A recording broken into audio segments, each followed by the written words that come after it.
জামাই ষষ্ঠীর দিন সকালবেলায় থেকে কি আয়োজন করা হয়েছিল ছোটোখাটো করে।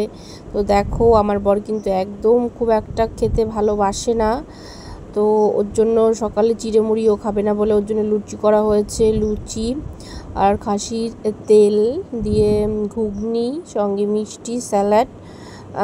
তো সকালে রেডি হয়ে গেছে, তো আমি ওকে দিয়ে দিয়েছি।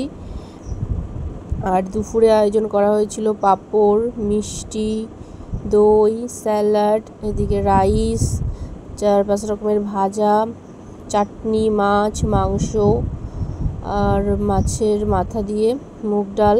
কিন্তু ও যতটুকু আয়োজন হয়েছিল ও তার মানে অর্ধেকও কিছুই খায়নি, শুধু মাংসটা খেয়েছে আর ডালটা খেয়েছে, আর কিছুই খায়নি।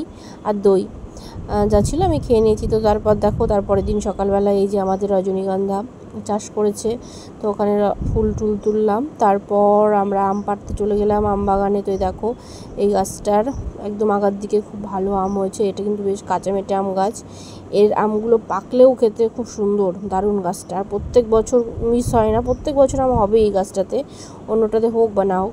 তারপর আমি আমার ছেলে মিলে চলে গেছি বাগানে আম পাড়তে। দেখো, জঙ্গলের মধ্যে প্রচণ্ড গরমে ঘেমে একাকার অবস্থা।